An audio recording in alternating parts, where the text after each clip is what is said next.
जब जंग शुरू हुई थी मैंने कहा था कि मुझे लगता है the Iranian regime will survive this. Now I am not so sure. So इस वीडियो में ज़रा देख लेते हैं कि इसके लॉन्ग टर्म कॉन्सिक्वेंसेस क्या होंगे, जंग कौन जीतेगा। इस वक्त ईरान में प्रॉबली 1000 से ज़्यादा लोग मर चुके हैं। अमेरिकन सिक्योरिटी पर्सनल जो हैं या मिलिट्री पर्सनल जो है वो ऑफिशियल फिगर्स तो मेरे ख़्याल से बहुत कम हैं, बट अनऑफिशियली एक्चुअली क्या है गॉड नोज़। यूएस में आपको फैमिलीज़ को बताना होता है विद इन 24 आवर्स, तो ऐसा है नहीं कि यूएस छुपा भी सकता है कि एग्जैक्टली कितना है।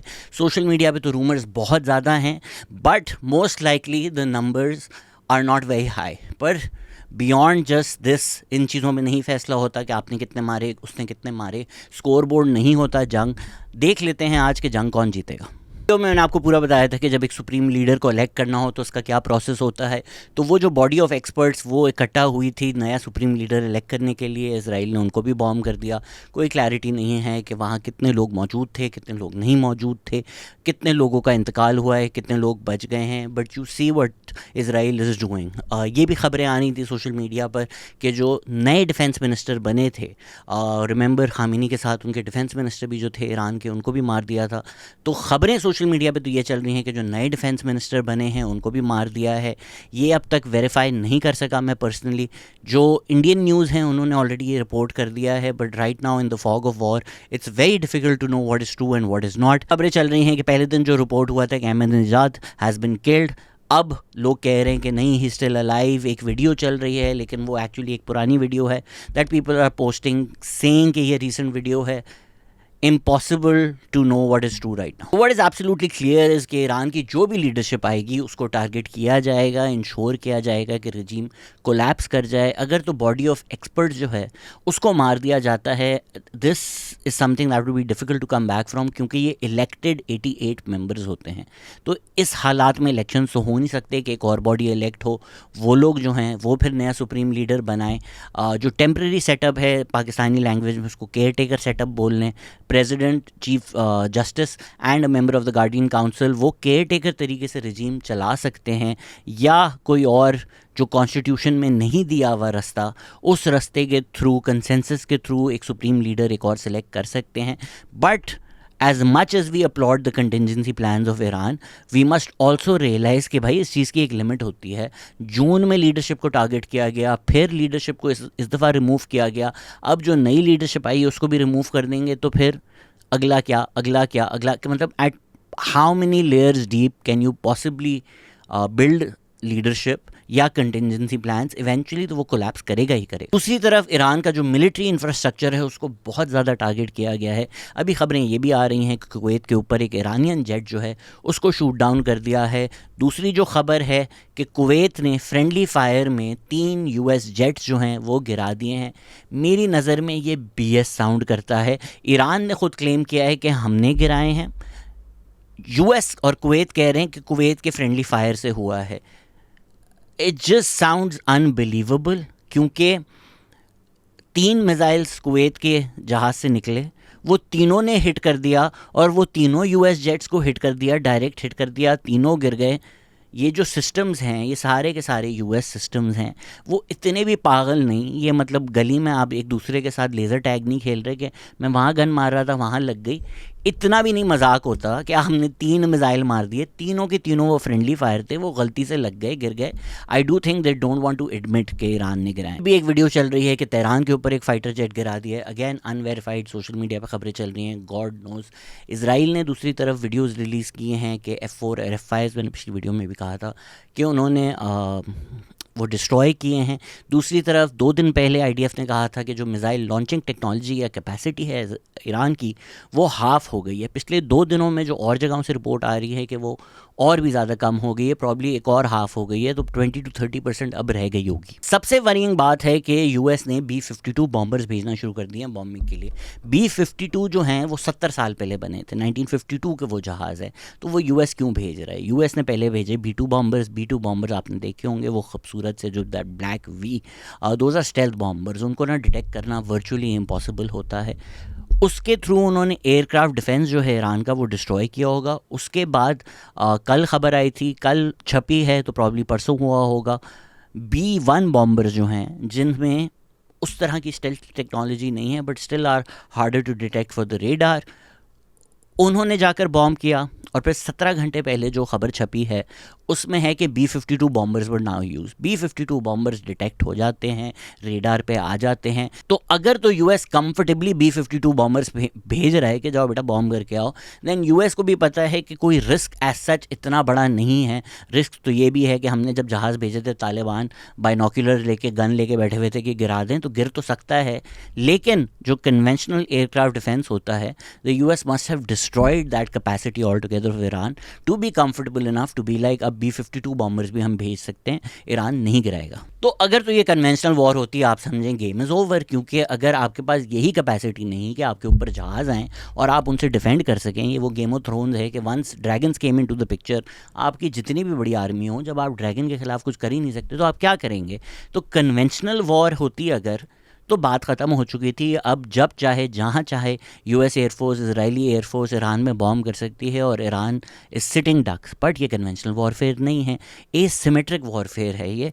फॉर एग्ज़ाम्पल 4 साल पहले अब तो रशिया ने यूक्रेन पे इन्वेड किया था, कहने को रशिया की साइज़ देखें, यूक्रेन की साइज़ देखें, आज तक रशिया यूक्रेन के ऊपर कॉन्कर नहीं कर सका है, या उसको कुछ रीजन में सक्सेस मिली है तो कुछ रीजन में बिल्कुल सक्सेस नहीं मिली है। वो इस वजह से है कि अब एसिमेट्रिक वॉरफेयर जो है ना, उसका नक्शा बदल चुका है। पुराने ज़माने में आप अपनी आर्मी लेके जाओ, दूसरा अपनी आर्मी लेके जाए, आप देखें इतनी बड़ी आर्मी लाइक मरना है या कंसीड करना है और कुछ हो नहीं सकता।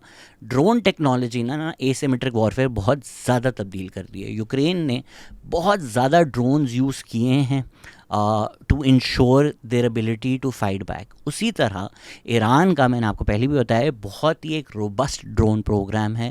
वो ड्रोन एक्सपोर्ट भी करते हैं। In fact they also help Russia set up their drone facilities. जो शाहिद ड्रोन्स हैं, मुझे लगता है शहीद से ही कुछ ड्राइव हुआ है, ये ईरान बहुत बखूबी से प्रोड्यूस कर सकता है। तो वो जो मिज़ाइल स्टॉक पाइल है उस पर सवालिया निशान उठाया जा रहा है, कहा जा रहा है कि उनकी मिज़ाइल कैपेसिटी क्या है, और कहीं ना कहीं ये वॉर इसी चीज़ पे डिसाइड होगी कि ईरान की मिज़ाइल्स पहले डिप्लीट होती हैं या गल्फ स्टेट्स की इंटरसेप्टर्स पहले डिप्लीट होती हैं। That really is the competition that is going on. But as far as drones are concern, Iran has a lot of drones, और उनकी कैपेसिटी कैपेबिलिटी ख़त्म करना भी बहुत मुश्किल है। एक जो अक्लमंदी की है, नोइंग फुली वेल कि लीडरशिप टारगेट की जाएगी, IRGC के जो कमांड सेंटर्स हैं उनको डिसेंट्रलाइज कर दिया है और काफ़ी ऑटोनमस और इंडिपेंडेंट कर दिया है। विच मीन्स अगर IRGC के एक, for black of a better word, battalion है, जो एक आर्मी का लफ्ज़ है, या एक स्क्वाड्रन है, या एक ग्रुप है, वो बैठा हुआ है कहीं, वो ख़ुद से फ़ैसला कर लेता है। उसको वेट करने की ज़रूरत नहीं कि जी मुझे तेहरान से, सुप्रीम लीडर से, गार्डियन काउंसिल से, अली लारजानी से फ़ोन आएगा कि तुमने ये अटैक करना है। वो ख़ुद से फ़ैसला कर सकता है बेस्ड ऑन पैरामीटर्स कि ये हमारी स्ट्रैटेजी है, ये हमने करना है। This is also very dangerous because Oman पे जब अटैक हुआ तो ईरान ने ऑफिशियली कहा कि भाई हमने नहीं किया, ये किसी रोग IRGC के ग्रुप ने किया हुआ होगा। IRGC is the revolutionary guard, and आप उनको समझें कि एक sort of like the military. It's not the official Iran military, it was the military of the revolution. They're supposed to guard the revolution. वो जो है ना, वो बड़े ही इंटेंस हैं। मतलब ये आप समझें कि जिस तरह के लोग काउंसलेट पे गए थे अटैक करने, अगर इनके पास एक आर्मी का कमांड होता तो ये क्या फ़ैसले लेते। तो उनका तो ये है कि हमने बदला भी लेना है और हमने अमेरिकन सोल्जर्स को टारगेट भी करना है। तो वो इंडिपेंडेंटली थ्रू ड्रोन्स, डिस्पाइट आप पूरी लीडरशिप अगर मार दें या मिसाइल लॉन्चिंग कैपेसिटी भी बिल्कुल बर्बाद कर दें, ऑपरेट कर सकते हैं और उन ड्रोन्स के थ्रू बहुत लंबा डैमेज कर सकते हैं। Then it becomes a war of attrition. और I mean by that is, जो मैंने पहले कहा, ईरान के पास कितनी मिसाइल्स हैं और इंटरसेप्टर्स कितने हैं। मार्को रूबियो ने खुलकर आकर बोल दिया, जो US के सेक्रेटरी ऑफ स्टेट हैं, कि भाई ईरान तो चाहे कई 100 ड्रोन्स बना सकता है, कई हज़ार ड्रोन्स बना सकता है, इनफैक्ट कई 100 मिसाइल्स बना सकता है, बैलिस्टिक मिसाइल्स बना सकता है, हम 6 से 7 इंटरसेप्टर्स बना सकते हैं। एक वीडियो भी चल रही है जिसमें एक ड्रोन, एक मिसाइल रोकने के लिए इसराइल ने कोई 11 इंटरसेप्टर्स भेज दिए, फिर भी नहीं रोक सकी। पिछली वीडियो में मैंने आपको बताया था एक इंटरसेप्टर जो है 4 से 6 से 8 मिलियन डॉलर्स की वो मिसाइल होती है। ब्लूमबर्ग ने रिपोर्ट किया कि सऊदी, गल्फ़, इसराइल, US के जो इंटरसेप्टर स्टॉक्स हैं वो कम होते जा रहे हैं। ये चीज़ डिनाई की इन मुल्कों ने। फॉर द रिकॉर्ड मैंने पिछली वीडियो में ये भी कहा था कि वॉशिंगटन पोस्ट में रिपोर्ट हुआ है कि सऊदी अरब ने अर्ज किया है ट्रंप को कि आप स्ट्राइक करें ईरान को। सऊदी अरब ने ऑफिशियली इस बात को डिनाई किया है, रिजेक्ट किया है इस खबर को। अल जज़ीरा पे ईरान के रिप्रेजेंटेटिव गए, उन्होंने कहा कि सऊदी हमारे भाई हैं, हम इनसे एग्री करते हैं कि ये झूठी खबर है और ये इजरायली प्रोपेगेंडा छपा है वॉशिंगटन पोस्ट में। So for the record you now know both things. Now interceptors जो हैं, ऑलरेडी ईरान ने ऑफिशियली कहा है कि हमने कोई 500-600 मिसाइल्स और 2000 ड्रोन्स भेजे हैं, दैट्स 2500। एक को रोकने के लिए आपको कम से कम 2 चाहिए होंगी, कभी कभी 3-4 भी चाहिए होती हैं, स्पेशली मिसाइल्स को रोकने के लिए। बट अगर हम 2 भी लगा लें सो दैट्स 5000 इंटरसेप्टर मिसाइल्स।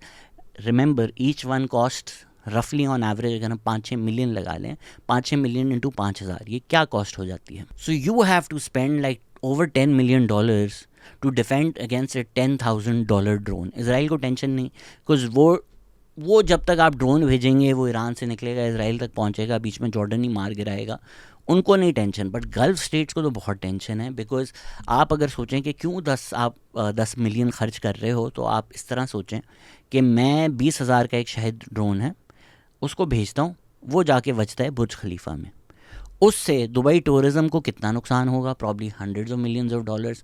उससे अगर कैपिटल मूव आउट होता है, AI डेटा सेंटर्स का इंफ्रास्ट्रक्चर दुबई मूव हो रहा था, UAE मूव हो रहा था, वो अगर मूव आउट हो जाता है, ये $billions of का नुकसान है। एक $20,000 के ड्रोन से UAE की या सऊदी की जो इकॉनमी है उस पर $1 billion का नुकसान ईरान कर सकता है। दिस इज़ वाई ये वॉर ऑफ एट्रिशन जो है, ये जो ईरान की स्ट्रैटेजी है, is actually quite smart.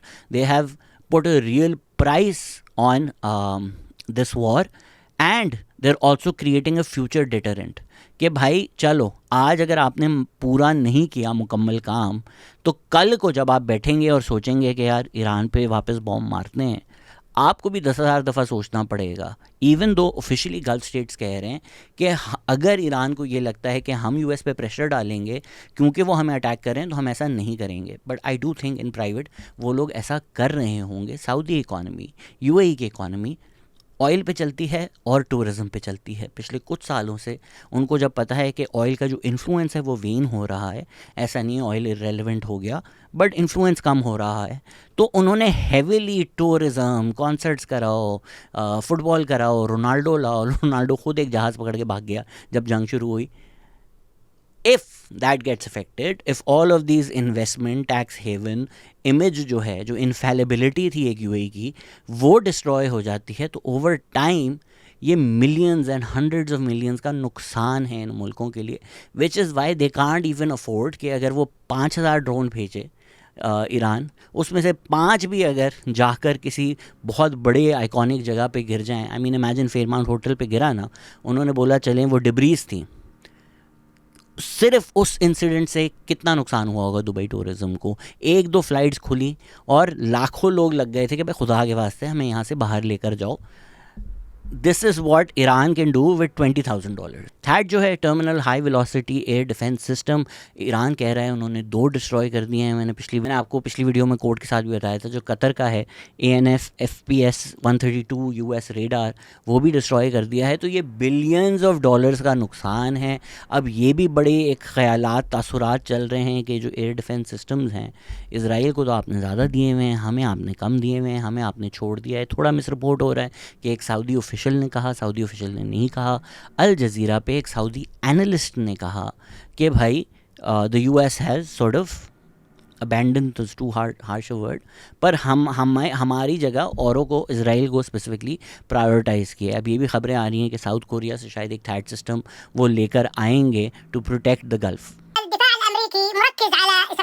So, एक तरफ गल्फ स्टेट्स का प्रेशर है बिकॉज वो तो बिल्कुल इस चीज़ को अफोर्ड नहीं कर सकते। दूसरी तरफ मागा बेस, जो ट्रंप का बेस है, उसका भी प्रेशर है बिकॉज वो ये वॉर नहीं चाहते। मार्को रूबियो ने तो खुलकर आके कह दिया कि Netanyahu has pushed us into this war, it's like the tail wagging the dog. Netanyahu तो 40 साल से ये जंग चाहते थे। ट्रंप ने कहा है 5-6 हफ्ते ये जंग चलेगी, लेकिन हम तो लंबी भी चला सकते हैं, हम जब तक चाहे चला सकते हैं। अगर वो पब्लिक पॉस्चरिंग ये कर रहे हैं, which means that in private he wants a quick end to the war, which is why in public he's posturing like हाँ हम तो बहुत लंबी चला सकते हैं, ताकि जब वो इन प्राइवेट वीक ना साउंड करें या दूसरी पार्टी को नेगोशिएशंस में ये ना लगे कि यार they want an end to the war. इसी तरह दूसरी तरफ अली लरजानी ने कहा है कि भाई वी डोंट वांट टॉक्स, हम तो अब तो जंग होगी, but of course Iran wants talks. आप तेहरान में जो विजुअल्स हैं वो देखें, अपोकलिप्टिक हैं, it can not go on for much longer. अच्छा, तो फिर ये एस्केलेशन लैडर कहाँ जा रही है? अरामको के जो आपने विजुअल्स देखे, जो सऊदी की सबसे बड़ी ऑयल रिफाइनरी है, दैट वाज ऑन फायर, वो बंद हो गई। ईरान ने कहा हमने नहीं टारगेट किया। टकर कार्लसन ने कहा है कि मोसाद एजेंट्स जो हैं वो केओस क्रिएट करने के लिए मिडिल ईस्ट में ऑयल फील्ड्स वगैरह बॉम्ब कर रहे हैं, और टकर कार्लसन क्लेम कर रहे हैं कि कतर और सऊदी अरब ने अरेस्ट भी किए हैं कुछ मोसाद एजेंट्स। इसकी कोई वेरिफिकेशन नहीं है। टकर कार्लसन अमेरिका के इरशाद भट्टी हैं, सच हो भी सकता है, नहीं भी हो सकता। I wouldn't take him just at his word. बिल्कुल क्लैरिटी नहीं है कि ईरान अभी already as a policy officially oil field या ऑयल इंफ्रास्ट्रक्चर को टारगेट कर रहा है। यूएई में फुजैरा ऑयल फैसिलिटी जो है उस पर भी आग लगी हुई थी, लेकिन यूएई ने कहा डिब्रीज गिरी हैं। तो ये एक और एस्केलेशन लैडर का रंग है। इसको अगर आप शुरू से देखें कि ईरान की ऑफिशियल पॉलिसी क्या है, ऑफिशियल पॉलिसी है we are only targeting US bases, US interest, US military personnel. तो सबसे पहले उन्होंने बेसिस को बॉम्ब किया, उसके बाद होटल्स या जहाँ रहते हैं यूएस पर्सनल्स। अब जो लेटेस्ट है वो एम्बेसीज और काउंसलेट्स टारगेट हो रही हैं। रियाद में हमने देखा आग लगी हुई, ब्लास्ट होता हुआ यूएस एम्बेसी में, दुबई काउंसलेट में हमने देखा। ये एक और एस्केलेशन रंग ऑफ द लैडर है। Now next oil facilities. अब ये बहुत बड़ा एक एस्केलेशन होगी ईरान की तरफ से, बिकॉज़ ये तो आप जगुलर वेन पे टारगेट कर रहे हैं ना यूएई और सऊदी की। तो Iran has to really think about it, but every time they are pushing it a little, they are like रुक जाओ वरना ये हो सकता है, रुक जाओ वरना ये हो सकता है, रुक जाओ वरना ये हो सकता है। They are allowing the opportunity for the other side to back down, because they want to show कि we won't back down. Of course they will do it slowly, because वो न्यूक्लियर ऑप्शन पहले दिन ही दबा दें तो they won't, there will be nothing to come back from, there will be nothing to negotiate. For instance Iran में आपने school girls पे किया ना bomb, 168 I think is now the numbers. कितनी बड़ी ट्रेजेडी। खुदा ना खास्ता जो लोग ये बातें कर रहे हैं स्पेशली वेस्टर्न मीडिया में कि ईरान तो पागल है, ईरान तो जानवर है, आपने देख लिया इनकी कोई समझ नहीं, बिल्कुल ही कामकाजी हो गए हैं, सबको मार रहे हैं। अगर तो खुदा ना खास्ता, अल्लाह ना करे ऐसा कभी भी हो, ईरान बदले में सऊदी अरब में, दुबई में, कतर में किसी बच्चियों के स्कूल को टारगेट करता और इस तरह का वाक़या खुदा ना खास्ता वहाँ हो जाता, is there any coming back from that? No, there is no coming back from that, which is why Iran एक स्लो एस्केलेशन कर रहा है to allow the space to come back from it. I know it sounds crazy right now, but even where the situation is right now, I fully feel the Gulf states and Iran can totally come back from this and become friends again. ये escalation और कहाँ जा सकती है और क्या होगा और किस तरह होगा, I cannot recommend enough. Please अगर आप इस पूरी जंग पे 15 मिनट कुछ भी देखेंगे, मुझे मत देखें, मैं तो रोज़ बकवास करूँगा। प्रोफेसर जियांग की ब्रेकिंग पॉइंट्स पे एक इंटरव्यू है जिसमें ये पूरा गेम आउट करते हैं। उसमें वो ये कहते हैं कि सऊदी और दुबई जो है उनके पास कोई नेचुरल फ्रेश वाटर सोर्स नहीं है। ये जो डिसैलिनेशन प्लांट्स या फ्रेश वाटर जहाँ से वो प्रोड्यूस करते हैं, जो उनकी फैसिलिटीज़ हैं, अगर तो ईरान वो टारगेट करता है तो 2 हफ्ते का फ्रेश वाटर है इनके पास। अब ये फिर एक बहुत बड़ी एस्केलेशन होगी।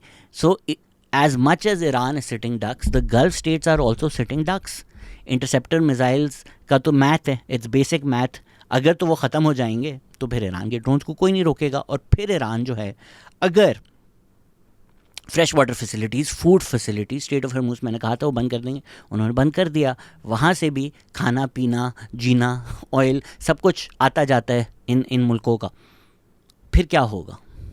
Now that's an escalation that would be hard to come back from, and जो गल्फ स्टेट्स हैं वो फिर डेस्परेशन में चले जाएंगे। प्लीज़ आके प्रोफेसर जियांग को सुने, उन्होंने बहुत अच्छा ये प्ले आउट किया हुआ है कि यूएस इकोनॉमी भी जो है वो प्रॉप्ड अप है अभी इस एआई बबल पे, और पेट्रो डॉलर से वो चलती है।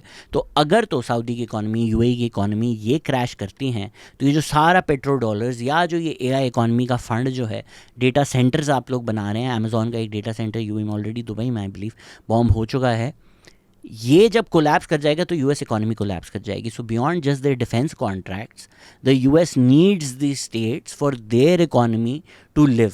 तो यस, बज़ाहिर जिस तरह बॉम्ब्स गिर रहे हैं ईरान के लिए एग्जिस्टेंशियल थ्रेट है, लेकिन अगर डोमिनोज गिरना शुरू हुए तो यूएस इकोनॉमी का भी डोमिनो गिरेगा। यूएस इकोनॉमी का डोमिनो गिरेगा तो मैं काफ़ी टाइम से जो ये बात कर रहा हूँ कि यूनिपोलर वर्ल्ड अब एक मल्टीपोलर वर्ल्ड हो रहा है, वो कम्प्लीटली हो जाएगा। आप ऑलरेडी देख रहे हैं कि क्रम्बलिंग एम्पायर जो होता है वो किस तरह का होता है। Donald Trump is the embodiment of the worst American impulses. ये जो एक अमेरिकन एक्सेप्शनलिज्म है, हम जब चाहें जहाँ चाहें जो कुछ भी कर लेंगे, ट्रंप का जो आइडिया है। एंड वेनेजुएला ने इसको बहुत ज़्यादा फॉल्स कॉन्फिडेंस दे दिया कि हाँ हम घुसेंगे, मडूरो को हटाएंगे, रजीम चेंज हो जाएगी, मज़े हैं। बट ईरान वेनेजुएला नहीं है। तो जो अमेरिका को लगता है कि हम जब चाहें कुछ भी कर सकते हैं, दूसरी तरफ इंटरनेशनल ऑर्डर, वर्ल्ड इंस्टीट्यूशंस वो ऑलरेडी तबाह हो चुके हैं। उनमें किसी का कोई ट्रस्ट किसी तरह का है ही नहीं। America itself has gone after institutions like the ICC। UN एक मजाक बन चुका है, कोई उन चीज़ों पे ट्रस्ट नहीं करता, तो there is nothing to turn to as well. ऐसी सिचुएशन में US अगर डेस्परेट हो गया, specially with man like Trump in power, Trump के पास अगर तो उनकी जहनीत ये थी और यही थी, बिकॉज़ आप देखें जो जॉइंट चीफ्स ऑफ स्टाफ हैं, उन्होंने पहले कहा कि भाई अगर तो एलाइज और नहीं आते और एमिनेशन ख़त्म हो जाएगी तो बड़ा मसला है। इनसाइडर जो रिपोर्टिंग आ रही है US से वो ये है कि जो आर्मी है और सिक्योरिटी पर्सनल, मिलिट्री पर्सनल हैं, they did not want this war. Publicly उन्होंने आके कह दिया है कि भाई हाँ नेतन्याहू हमें लेकर आया है इस जंग के अंदर। तो they were not well prepared. Elizabeth Warren ने बोला कि भाई डरो, मैं अभी एक ब्रीफिंग लेकर आई हूँ, इनको कुछ नहीं पता ये लोग क्या कर रहे हैं, क्या करेंगे इस बात का। इस तरह से भी अंदाज़ा होता है कि ट्रंप ने तो ऑलमोस्ट मान ही लिया है कि उनको नहीं लगता था कि गल्फ स्टेट्स को ईरान अटैक करेगा। दूसरी तरफ जो इवैक्यूएशन है, इनको कुछ पल्ले ही नहीं पड़ रहा कि जो हमारे इतने ज़्यादा अमेरिकन मिडिल ईस्ट में हैं, I think probably close to 1 million American in this entire region, उनको निकालना कैसे है इनको समझ ही नहीं आ रही। So they had no plans. What did Trump think? Trump think मैं घुसूंगा, मैं ये करूंगा और फिर जो है हम जीत जाएंगे, victory, Donald Trump great guy.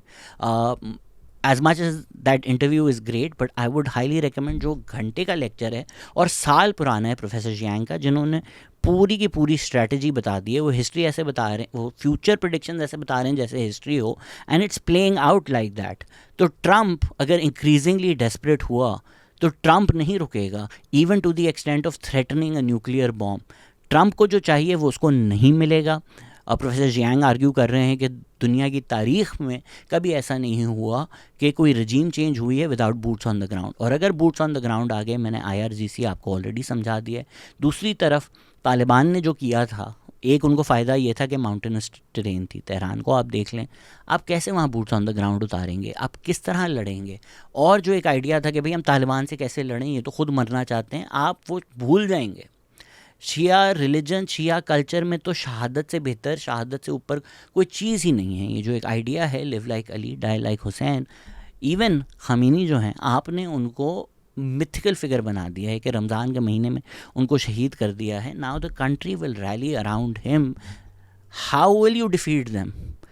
How will you enter into an area and take it over when everybody there will want to kill you?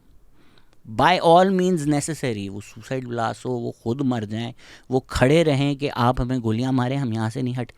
ऐसे मुल्क को आप कैसे हराएंगे? प्रोफेसर जियांग की एक और भी बहुत आर्ग्यूमेंट अच्छी थी कि अगर एक जंग जीतनी है ना आपको, तो one of the criterias is the willingness to fight.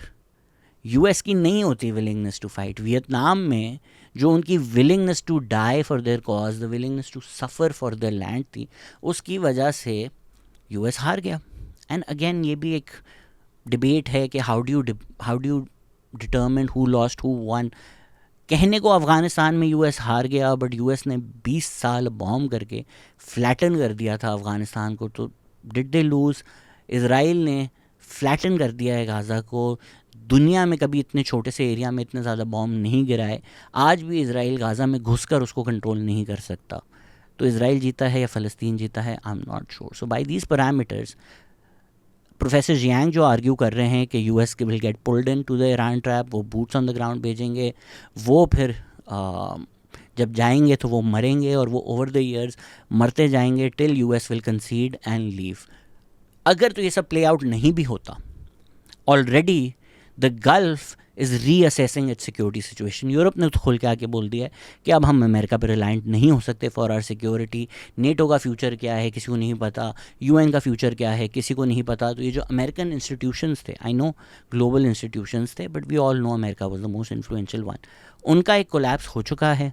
दूसरी तरफ अगर हम इकॉनमी जो है यूएस की, उस पर भी हिट आता है। तीसरा, जो यूएस का सबसे बड़ा एक इन्फ्लुएंशियल हब है middle east, if they start री थिंकिंग देयर डिफेंस कि हमें अपनी डिफेंस कैपेसिटी बनानी होगी। फॉर इंस्टेंस सऊदी अरब अगर बोले हमें भी न्यूक्लियर बॉम्ब चाहिए, पाकिस्तान तो रेडी होगा कि साढ़े कोल हैगा नहीं सर, ले लें, कितने का लेंगे। हमें तो अगर फ़ोन आया कि प्लान्स चाहिए, हम तो हाउ मच बोलेंगे। तो कतर के पास न्यूक्लियर बॉम्ब, सऊदी के पास न्यूक्लियर बॉम्ब, अगर इस दुनिया की तरफ हम जा रहे हैं, this will not be a world in which American influence will increase. This will be a world where American influence जो है ना वो बहुत ज़्यादा डिमिनिश हो जाएगा। I don't think the will of the Iranian people can be broken. आप bomb करें, आप बूट्स ऑन द ग्राउंड डालकर गोलियां मारें, आई डोंट थिंक आप ईरानियन आवाम को तोड़ सकते हैं। बस जाते जाते एक लास्ट चीज़, एजरा क्लाइन का बहुत अच्छा इंटरव्यू है बेन रोड्स के साथ, आई वुड हाईली रिकमेंड इट। मैं काफ़ी सालों से बेन रोड्स को सुन रहा हूँ, I find to be very astute. अगर आप पॉड सेव अमेरिका देखते होंगे, वो अभी लास्ट इलेक्शन में बहुत ज़्यादा प्रो बाइडन हो गए थे, तो मैंने सुनना छोड़ दिया, but historically they done a very good job. तो बेन रोड्स ने एक तो बहुत अच्छी इंसाइट दी है कि ओबामा एडमिनिस्ट्रेशन में जब ये फैसला हो रहा था कि भाई न्यूक्लियर डील करनी है या बॉम्ब मारना है, तो हमें इंसाइट मिली थी कि डीप इतने हैं न्यूक्लियर फैसिलिटीज़ ईरान की कि हम एयर से कर ही नहीं सकते डिस्ट्रॉय, उनको कुछ भी कर लें। So we went for the nuclear deal. It's good insight to have. Second, I like his take. मैंने अपनी पहली वीडियो में भी बोला था कि ये जंग कुछ हफ्तों से ज़्यादा नहीं चल सकती। लास्ट टाइम 12 डे वॉर थी, अराउंड 4-5 दिन ऊपर नीचे उसी तरह होगा। But Ben Rhodes had a good insight कि ये जब आप एक मुल्क को बॉम्ब कर देना, वो जंग रुकती नहीं है। तो this is not a different war. ऐसा नहीं है कि आप जून में 12 दिन लड़ेंगे, फिर आप मार्च में 12 दिन लड़ेंगे, फिर शायद आप दिसंबर में वापस 12 दिन लड़ लें। जब आप बॉम्ब कर देते हैं तो वो एक ही वॉर हो जाती है। And now the US has been pulled into a long drawn out conflict. तो आप इसको एक अलग वॉर ना समझें, ये वही वॉर है जो जून में यूएस ने शुरू की थी, वो अब तक चल रही है। वो अगर अभी सीज़ फायर हो जाता है, कुछ टाइम बाद वापस बॉम्बिंग शुरू हो जाती है, तो वो चलती रहेगी। So that's also now interesting कि अगर अभी they move towards talks, they move towards a seize fire, what does Iran want? How does Iran prevent कि 3 महीने बाद फिर नहीं होगा, 4 महीने बाद फिर नहीं होगा? To get Iran on the table for a nuclear deal will also now be difficult, because they know 2 दफ़ा उनको बुलाया कि बातें करो न्यूक्लियर डील, पीछे आके बॉम्ब कर दिया। वो ट्रस्ट फैक्टर ना सिर्फ ईरान का कम होगा, all the Gulf states will also start thinking कि यूएस को तो नहीं ट्रस्ट किया जा सकता। सो यूएस इन्फ्लुएंस तो ओवर टाइम कम होगा, लेकिन even as far as Iran is concern, जब उनकी लीडरशिप बैठेगी और उधर जो वॉइसेस हैं जो कहेंगी कि यार let's let's talk, let's push towards a deal, तो जो हॉकिश हैं, जो चाहते हैं लड़ना, जो चाहते हैं कि यार अमेरिकन सोल्जर्स को मारा जाए, बदला लिया जाए, वो बोलेंगे देख लिया तूने क्या किया।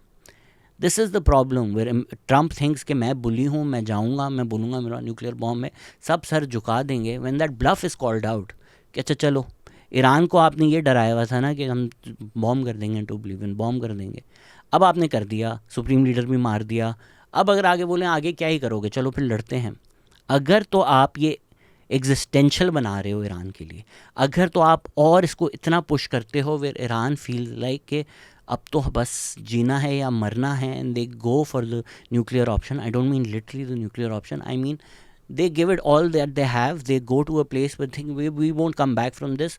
अब escalation नहीं, अब ये जाएंगे तो सबको लेकर डूबेंगे सनम। that would be very very dangerous for the world।